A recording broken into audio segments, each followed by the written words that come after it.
Hello, hello, hello, and welcome to another episode of Perfection Unfolding with me, your host, Cara G. How the hell are we doing, friends of the internet? If you are new here, welcome to my pink, humble abode. If you're watching on YouTube, my preferred way of viewing, because you know for a fact I watch my own episodes.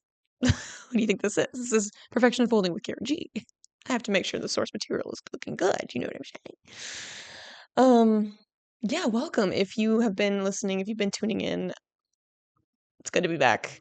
I took last week off because, I have just been burning the candle at every end. If there were just two, I'd probably be fine, but I've somehow managed to burn a multi-pointed candle from every single end, and now I'm just a ball of hot, like, what's the word? Hot wax, but like it doesn't disintegrate, but it evaporates. I'm just evaporated wax, and all that's left is ash. Not to be dramatic, but anyway, happy Tuesday. I'm recording this on Tuesday, so if you were looking for it earlier today, my bad. I'm just a girl. You know the rules here. I don't want to make episodes just for the sake of making them. A close confidant of mine recently asked me, is it quality over quantity or quantity over quality?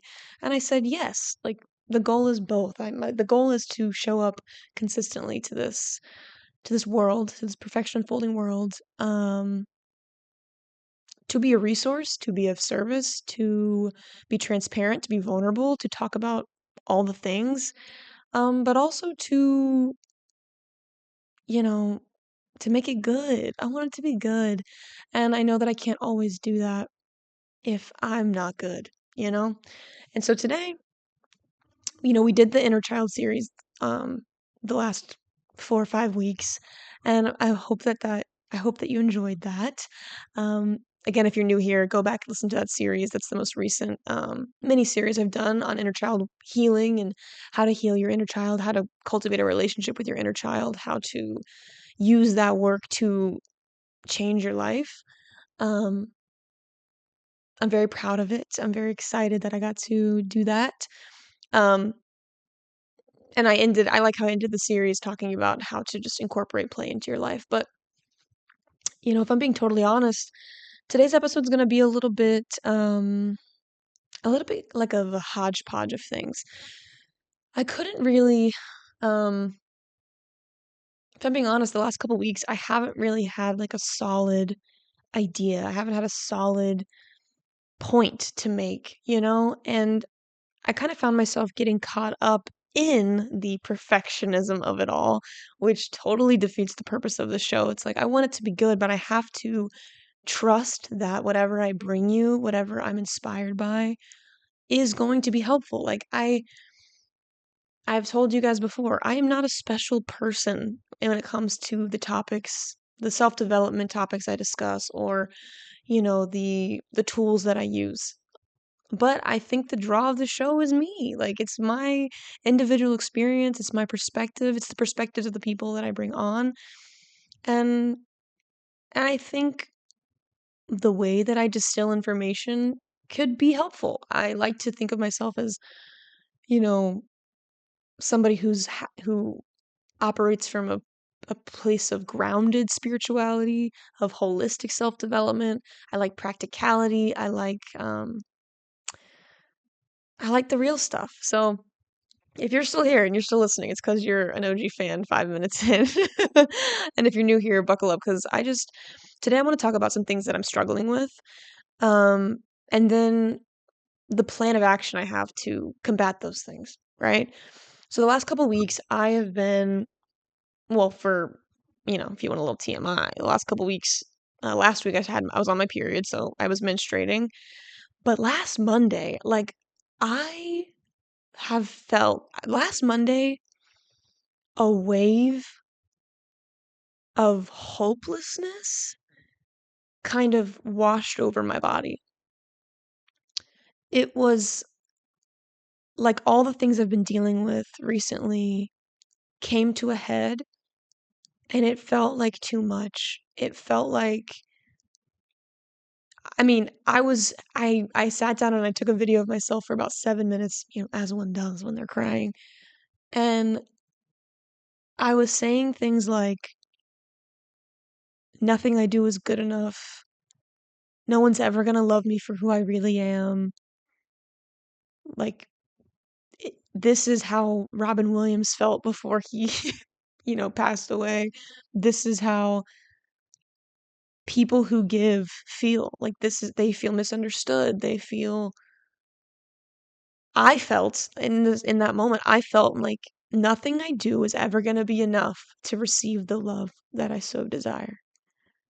No amount of grace, no amount of empathy, no amount of people pleasing, no amount of showing up, no amount of gratitude, no amount of anything is ever going to be enough for anyone to receive the love that I so desire, to receive the respect, to receive the grace, to receive the reciprocity, right? Now, mind you, I was in the middle of a spiral, okay? And these feelings are very real. I was like, as the kids would say, I was crashing the fuck out, you know?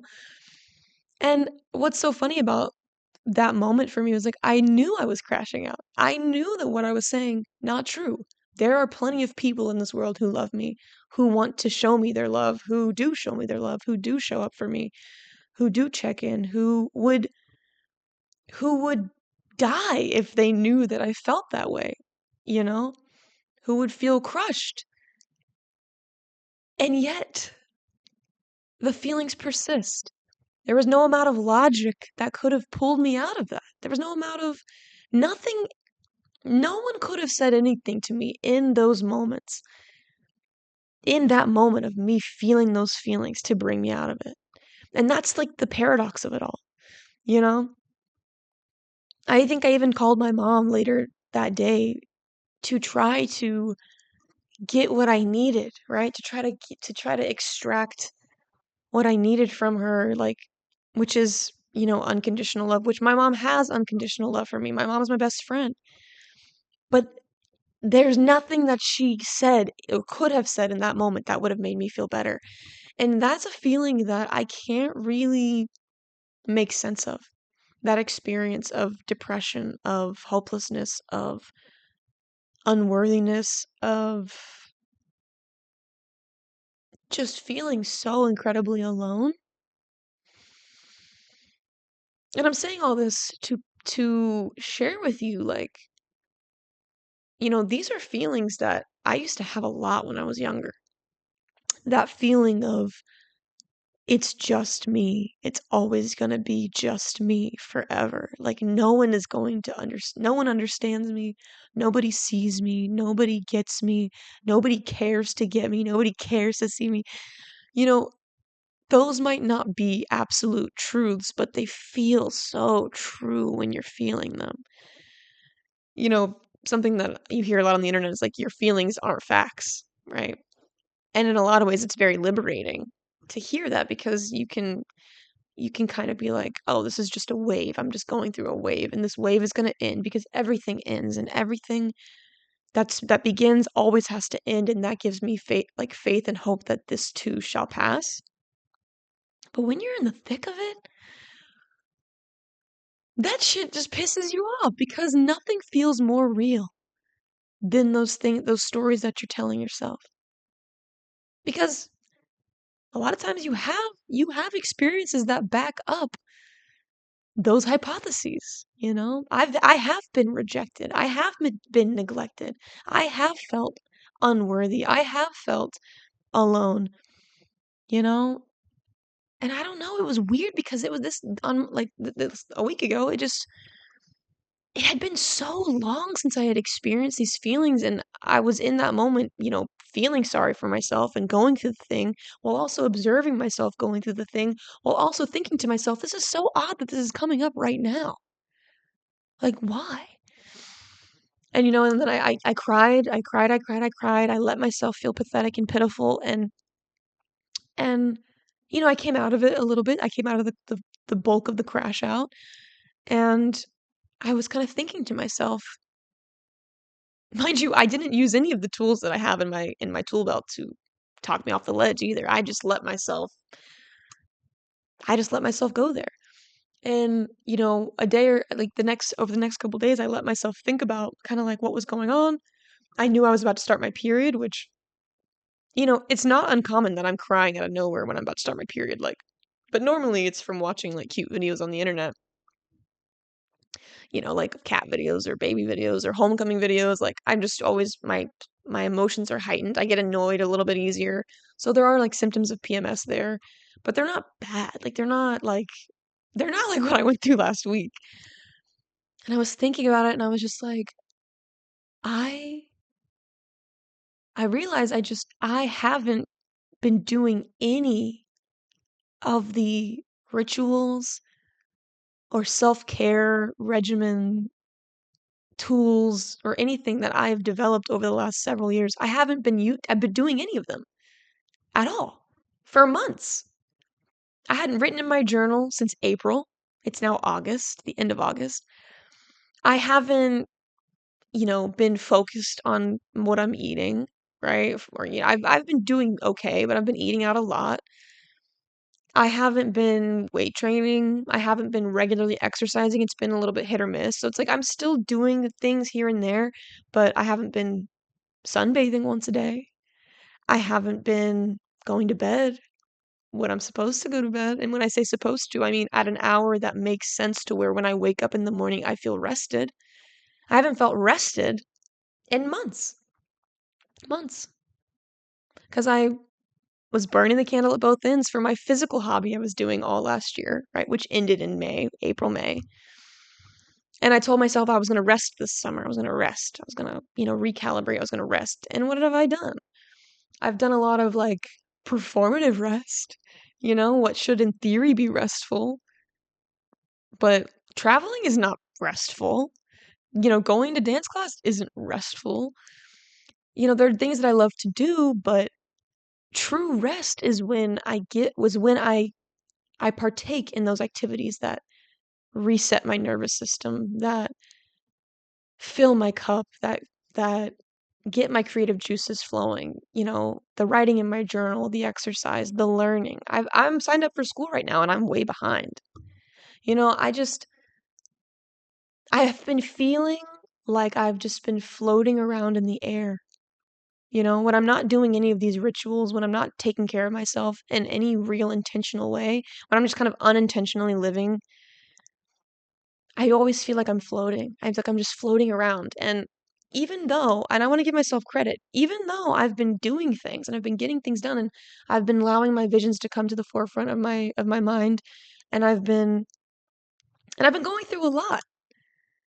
I've been going through like weird things with my friendships. I've been going through interesting things in some other parts of my life.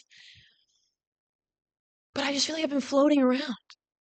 My feet have not been planted on the ground in a long time. And I was using my extracurricular activities with dancing as like kind of an excuse because I was exhausted. I was tired.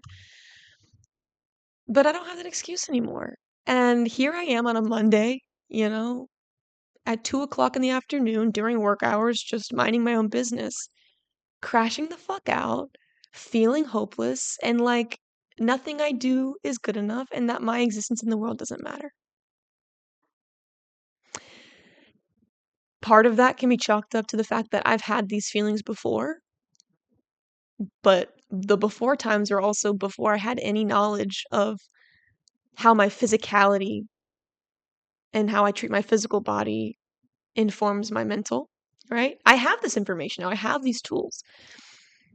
The experience still feels very real, but now I have the knowledge of, oh shit, no wonder I'm crashing the fuck out. I have not given myself any care.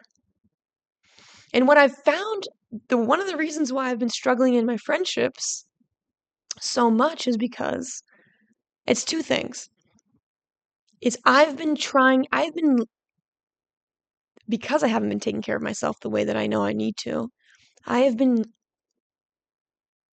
trying to lean on my people to fill that void to fill the hole I have in my heart when I don't love myself a little too much. And then I'm met with disappointment, right? So that's like the first part. I'm not doing my part to take care of myself. I'm not doing my part to ensure my happiness and my health.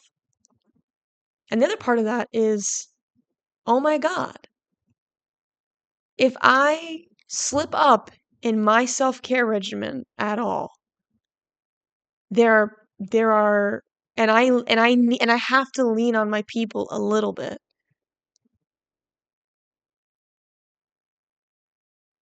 There is there's no room for me to be for me to struggle. There's no room for me to be imperfectly healthy. There's no room for me to not be perfectly self-sustainable. I have to always be on my best behavior to take up the least amount of space, to be able to hold space not only for me but for the people I'm surrounded with. And I realized it's because I think I subconsciously know that. Because I mean, it's no one's responsibility to take care of me, right? But and if I don't have people in my community who can help me pick up my slack, I'm not in the right community. I'm not in the right community because I, I'm not perfect. I'm not perfect in any way, shape, or form. But it is one of my highest values to be a helpful person. It's one of my highest values to show up for my friends when they need me and to be able to hold space for their quirks and their issues and their imperfections. I accept my friends for their imperfections and the people I surround myself with, and I love them. Are some of those things wildly inconvenient and sometimes irritating? Yeah, they are. But I would rather that and love them anyway and be in community and have people I can lean on than to never be inconvenienced, right? And I think in the last several months I've been trying to be less perfect. I've been trying to trust others more with my imperfections because my toxic trait is I'm a people pleaser. My toxic trait is you're never going to see my ugly bits. You're only going to get my good bits. Because if you see my ugly bits, well, then you're not going to love me. You're going to reject me because I'm annoying and I'm inconvenient and I've got weird quirks and I have to clear my throat every 5 seconds. And yeah, I do like things a certain way. And if I tell you that, if I tell you and I share with you that I'm particular, well, now I'm trouble. Now I'm too much, you know? And this isn't any of my friends' fault. It's nobody's fault that I do this. It's nobody's fault that I feel like I've been performing what a good friend is supposed to be. I think like what I'm struggling with is the fact that like have I just been performing friendship to receive love? Am I actually a good friend? I don't know. This is what's been weighing me down and I'm just coming here off the dome and just sharing this because I spend so much time thinking about what it means to be a good person, what it means to be helpful, what it means to be a good friend, to be a good daughter, to be a good coworker, to be a good roommate. I spend a lot of time trying to do the thing, trying to be that.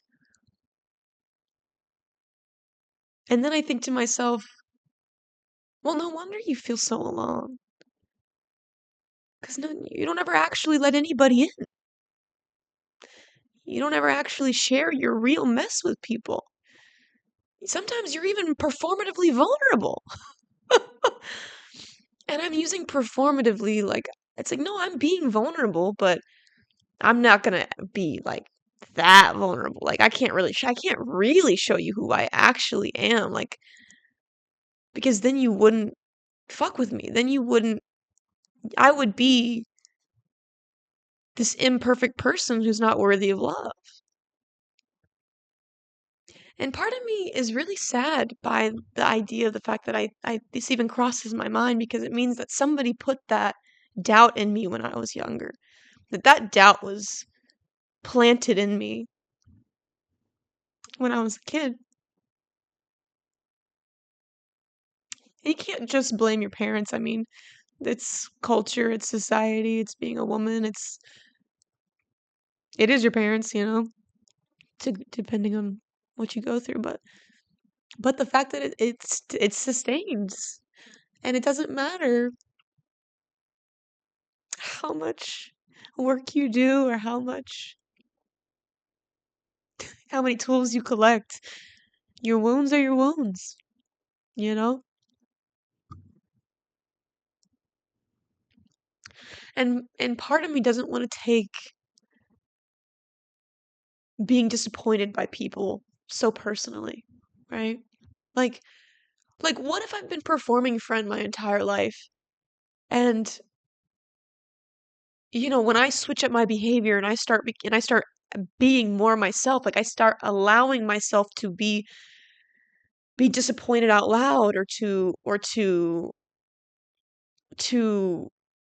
voice concern or to take up any kind of space, like that could be a shock to the system of the people you love, right? That could be like, well, what's going on? Like, why are you pulling back your energy all of a sudden? Why have you gone ghost? Like, what's going on? Like, part of me, I want to give an explanation, but the other part of me is like, I don't even know what to say. I I don't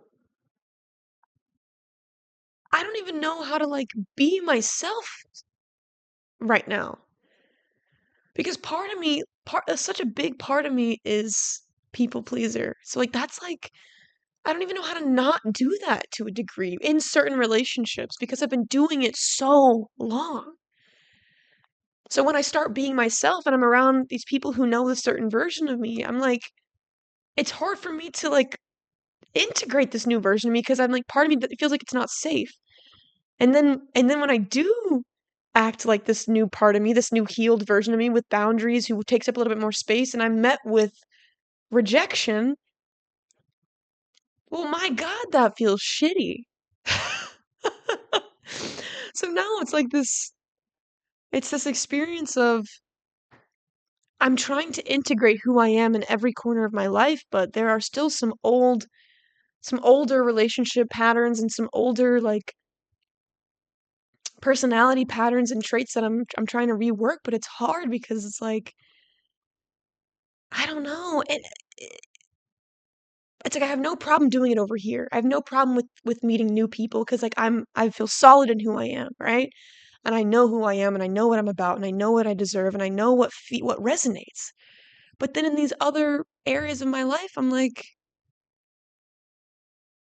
I don't want to give up on this relationship. But like what do I do if it doesn't resonate? What if I do if every time I encounter it, I feel bad? And I know my feelings aren't facts all the time, but like at some point I need like we gotta at least chalk it up to an incompatibility, you know?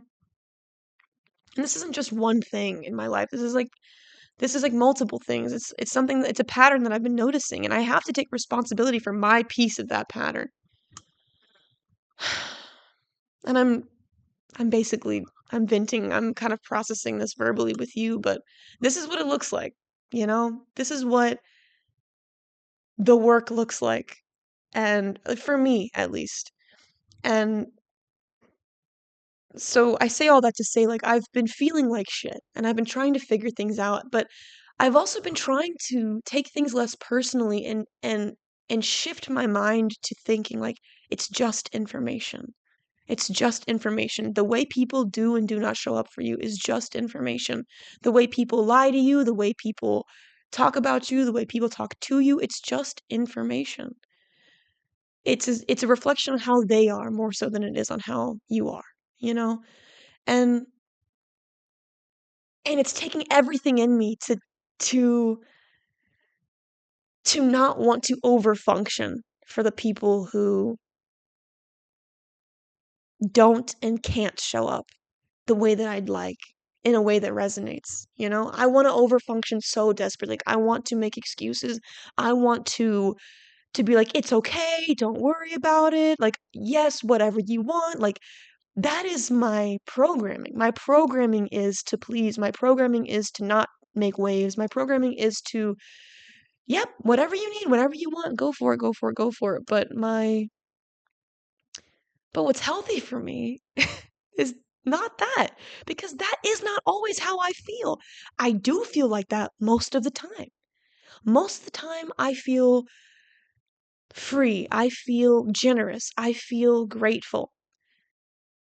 But it's when that gratitude and that generosity is taken for granted or it's taken advantage of, that's when I feel pissed. That's when I feel unappreciated. I'm angry because it's like, dude, and especially from the people pleasing perspective, it's like, dude, I literally have asked you for fucking nothing. I ask nothing from you. I've taken up such little space in your life. I don't ask for advice. I don't ask for help. I ask for nothing, and you still can't meet me with the reciprocity of generosity and love that I give you.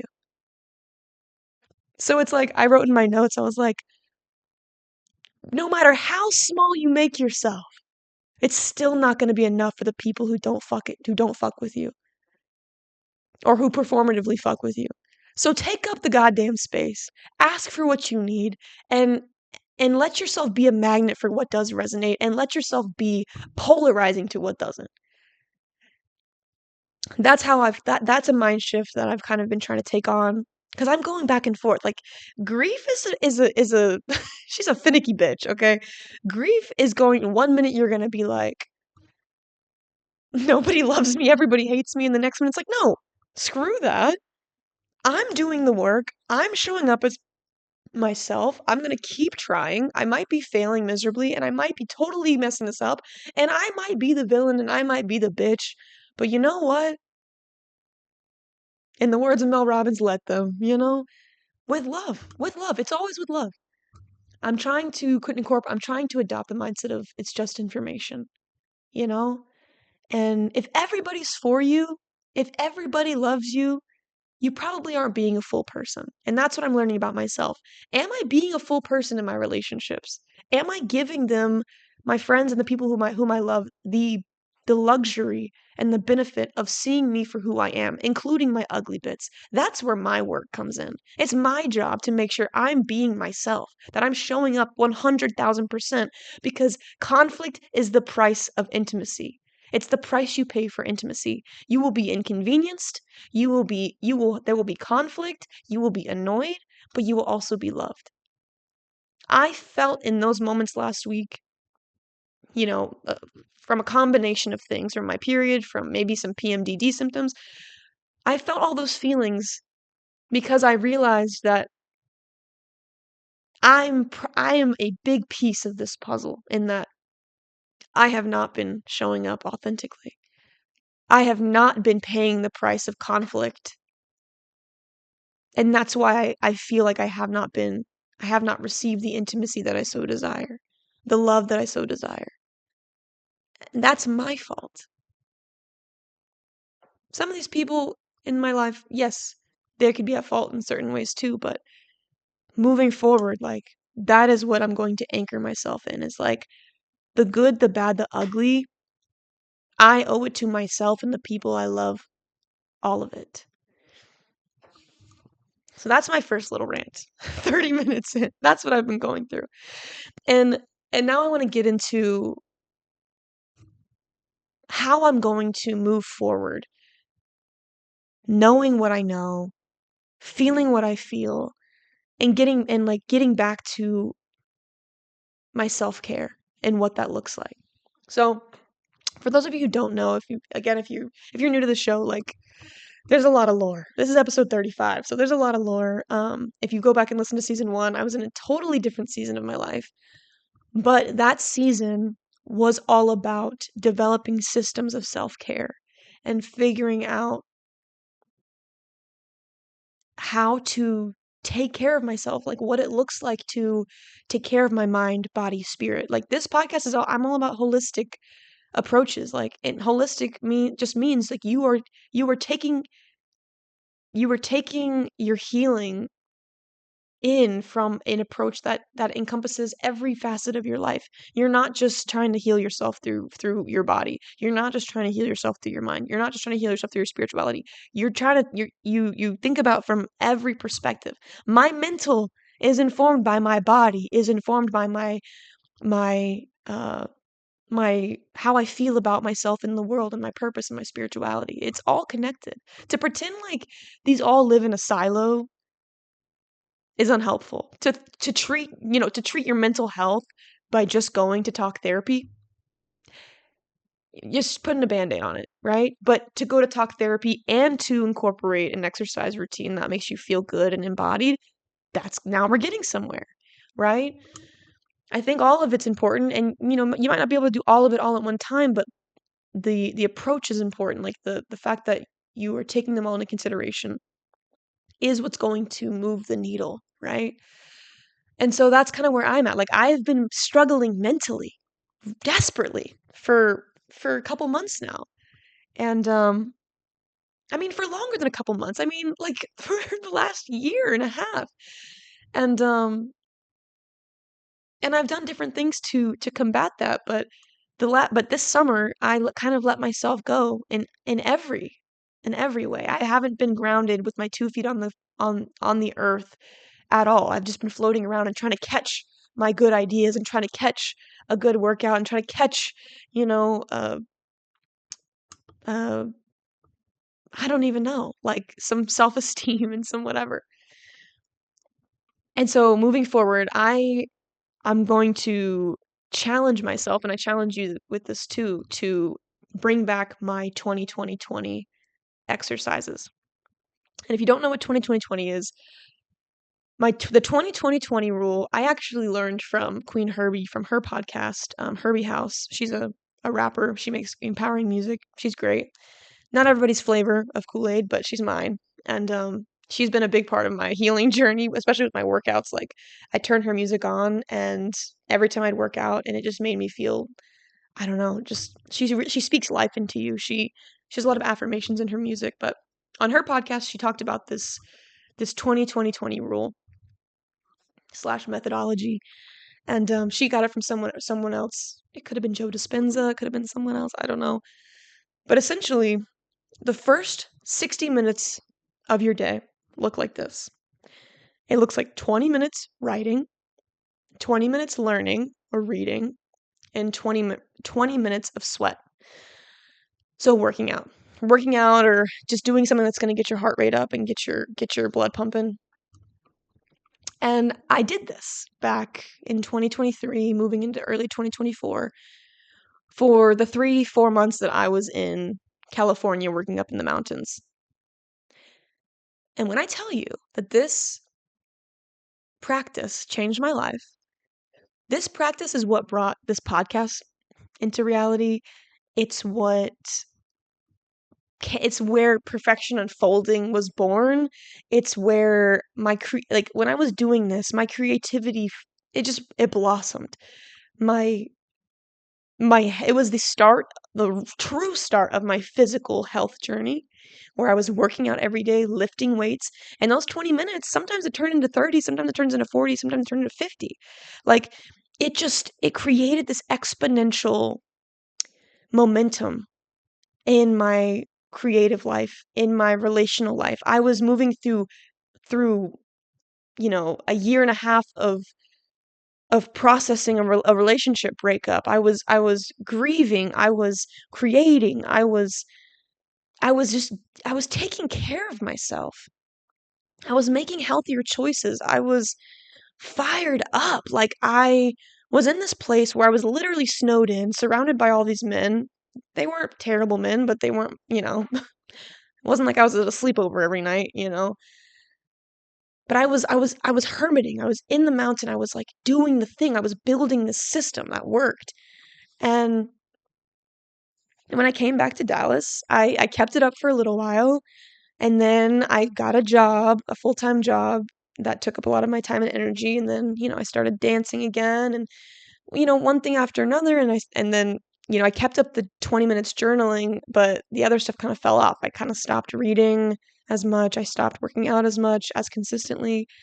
And so what happened? I stopped creating as much as quickly as I was. Like what was exponential momentum turned into like periodic, you know? It was like, kind of like the frames of a old school film movie. They move so fast that you can't see them switching, the frames switching. But then if you slow it down, you can see like the click, click, click. You can start to see all the frames individually. That's kind of how I would describe the momentum. Like it was like speeding up, like it was like slow, and then it got faster and faster and faster, and then I kind of reversed it and went retrograde with it, and it just went click, click, click. I mean, I was still moving forward, and I've been moving forward. I feel like I've made a lot of strides since this time period of my life, but it's just not the same. It's not the same. And if I'm being honest, like, I made up and broke up with my ex like 3 times. So every time we'd get back together, I kind of found myself like I would stop doing all the things that I was doing to take care of myself. And that was something that he actually reflected back to me. Like we were doing this at the same time. Like whenever we were apart, we would start to gain momentum and we'd start to get the things done we wanted to do, and then we'd get back together and it would all stop. And that's because we were in like this toxic cycle. I mean, I don't want to call it toxic, but it was an unhelpful cycle because nothing had changed at that time, and it just took up a lot of brain power in my mind. So I give myself grace for that. But like that's not at play anymore. Like I'm I've been making a lot of progress and I'm trying to start this business. I mean, hell, I made this perfection unfolding t-shirt. I embroidered it like last week, and I've been experimenting with new crafts and new mediums, and I've been making a lot of progress, but what I haven't been doing is I haven't been writing. So the meat of the whole point of what I'm trying to do has been like just out of reach. Like I've been trying to reach for it in the ether, and it's like because I haven't been doing this work, it's kind of getting farther and farther away. And I'm like, "No, I'm just starting to heat up. Please, please come back." And I'm reaching and I'm reaching. And what's funny is I know that as soon as I plant my feet on the ground, as soon as I start this 2020 again, as soon as I start automatic writing every day for 3 pages / 20 minutes, and I start taking the first hour of my day for me to reset myself, my feet are going to be planted solid on the ground, and I'm going to be a magnet for all of the things I've been reaching for, right? Because I have proof. It happened already. That time in California was the proof that I needed that A, I could do it. I have the discipline to do it. And B, that the results come. And I can't help but think, and the thing that has me motivated moving forward in doing this, right? Because you know, you could be in the phase of your life where something like that feels like a chore. It sounds like a chore. And to that I say, I know exactly how you feel, because same. But I'm at the period, because that's how it was for me the first time. It was so fucking hard getting the momentum to cranking that wheel. It's like that wheel has never been greased before when you first start. So it's like those quarter machines, like where you're trying to get the pennies at the zoo, the flattened pennies. You have to get ugh, and crank it, and then you start to flatten it out, and it gets faster, and you can kind of go faster and faster and faster. That's how this kind of practice works. And know that it's not meant to be easy. Like it's supposed to be a challenge to wake you up out of whatever monotonous, unconscious reality you've been living. It's supposed to like wake you the fuck up to your own shit. Because here's the thing, you can ignore your shit if you're not looking at it. You can kind of like put it in a filing cabinet right out of view. And that's what I've been doing.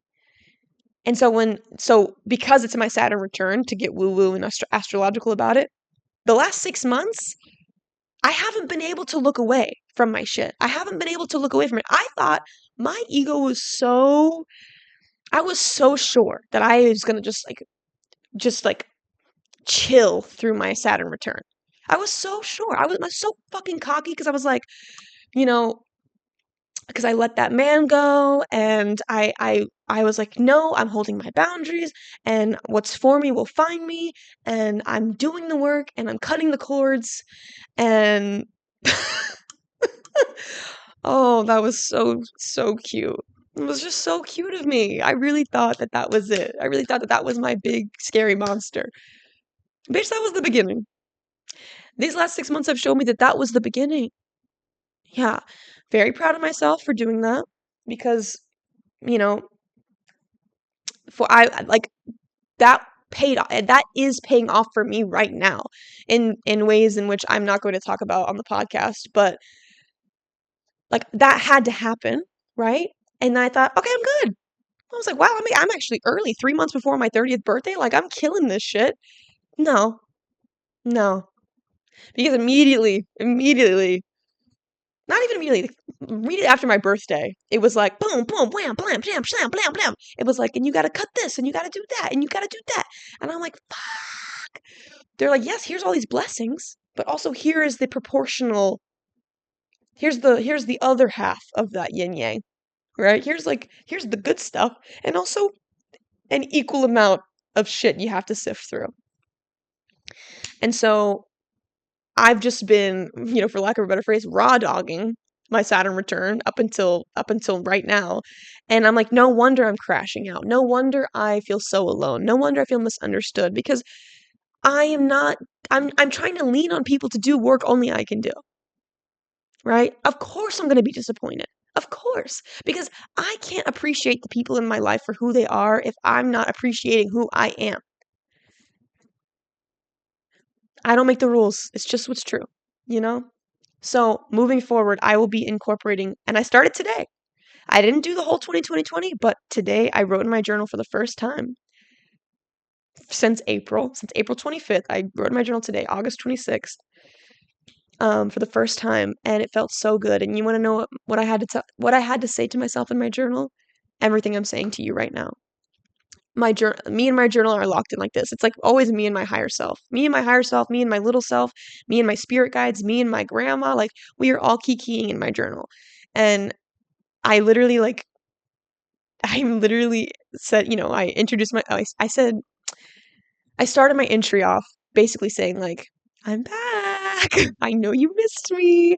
I know you've been watching me fumble from afar and it's been really difficult, but I'm here. I'm ready for guidance. I'm ready to be grounded. I'm ready to make some sustainable change. I'm ready to lock the fuck in because my dreams are so big and so overwhelming that I cannot afford moving forward to not lean on my systems, to not lean on my rituals, to not lean on my self-care. Like, if I've learned anything in the last 6 months, in the last 3 months even, is like, girl, you cannot do this alone. You cannot just do now what you've always done and expect a different result. What I've always done is I've just been freestyling it. I've been freestyling. I'm like, oh yeah, things fall where they may. I can do this. But what I've never done is have like a real goal. What I've never had is like a real dream. And the gift I've given myself in the last 3 to 5 years is I've given myself a dream.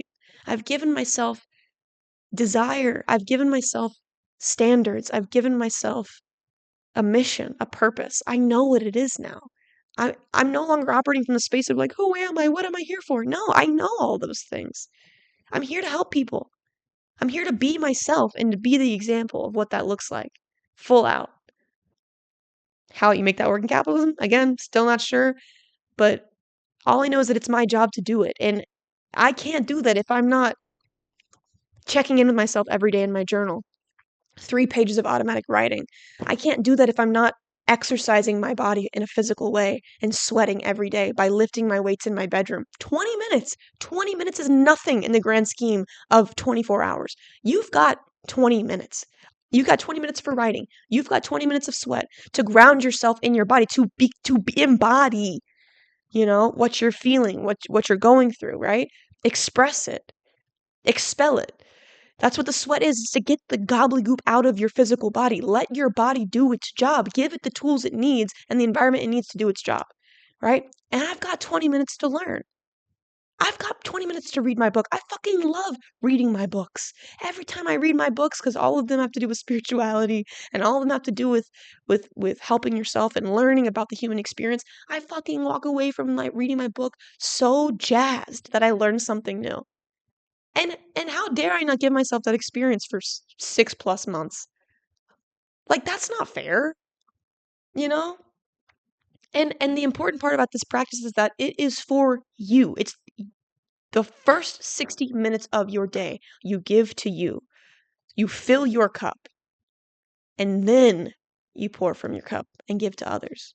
That's the secret sauce. And I've known that. Like knowing it and living it are two totally different things. Like, I know. And yet, what are we so good at as human beings? We are so good at forgetting. We're so good at forgetting how good it feels to write and to check in with yourself and to see yourself in front of you and read it back and be like, oh shit, I didn't know that was gonna come up. That was in the back of that was like lodged deep in the back of my brain. But thank God it's up front now because now I can deal with it. Because awareness is step one, right? And it's like, I don't know, like if you can't give 60 minutes to yourself, how do you expect anybody to give you that or anything more? Because what you're telling the world is that you're not worthy of your own time, attention, and affection, and yet you want it from other people? I'm not saying you're not worthy of love. Of course you are, inherently, intrinsically. 1,000%. You are loved, right? But do your part. Show people what it looks like to love you. Show people that you don't fuck around with yourself. You don't play with you. And I'm saying this to you because I'm saying it to me. I don't play with me anymore. I can't afford it. I'm getting older every single day. Like time is going by. Like it's like love me out loud or leave me alone. You know? And I'm saying that to myself. Love me out loud or go ahead and give up now. Because this whole in between thing we're doing, this does not work. This feels too shitty. You're putting yourself in positions where people feel lukewarm about you. You're putting yourself in positions where you're being disrespected. Like, what are we doing? No. It's information. Take the information, deal with the problem, walk away. You know?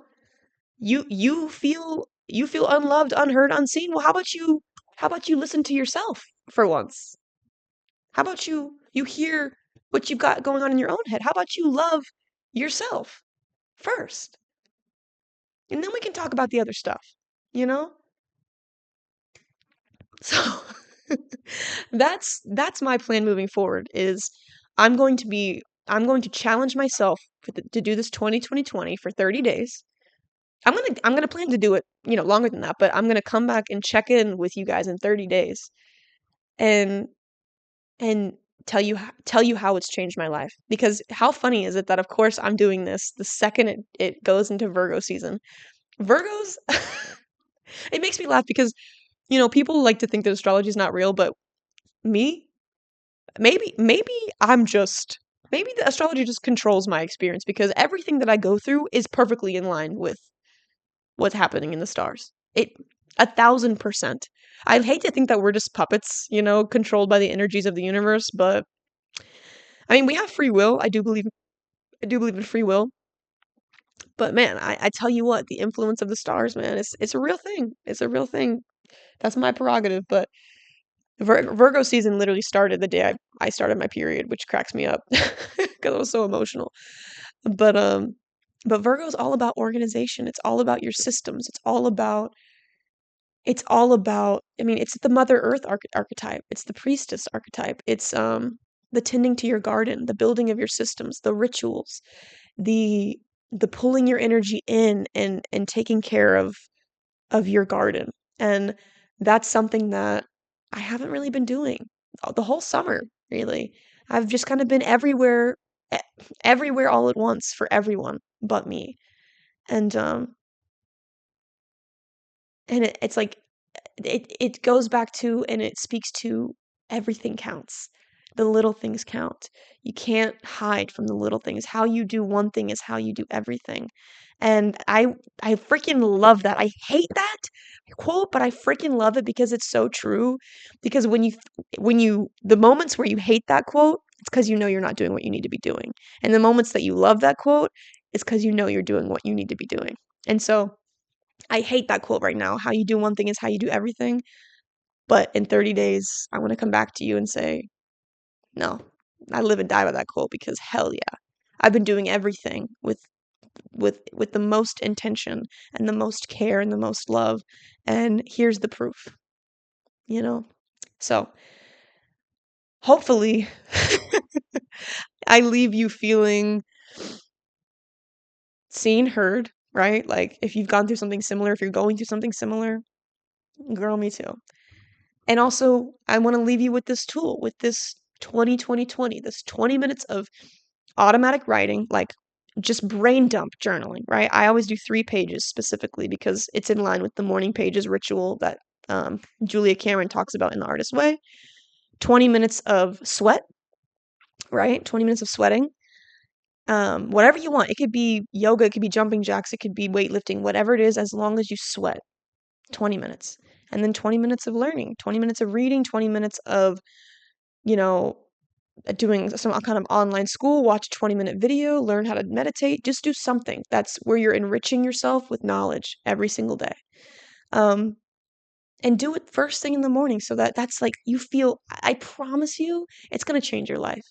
This ritual is going to change your life and it's going to make you feel more confident in yourself, which is going to up your self-worth. It's going to make you feel lighter on your feet because like you've already knocked out the self-care for the day. You don't have to worry about exercising in the afternoon. You can just boom, first thing in the morning. You might find that you like doing it first thing in the morning because it just, I don't know, like for me, it just makes my whole rest of my day feel lighter and like I can free, you know, the options are endless. Like I don't have to worry about after work and like, oh, being tired. So I hope that helps you. I'm gonna keep you updated. Maybe next week, maybe after doing this the rest of the week, next week I'll have just such a fantastical idea to share with you. But for now, I'll leave you with that. And if you made it this far, I love you. You know what to do. Like, share, comment on this episode. Tell me your favorite parts. Tell me if you're gonna do the challenge. I would love to have a freaking challenge buddy. Um, yeah, you can always email the pod at perfectionunfoldingpod@gmail.com. If you have got a story you want to share, or if you've got a question or need some advice, I would be happy and would love that. Um, but yeah, follow the pod at Perfection Unfolding Pod on Instagram, and I'll talk to you next week. Okay, bye.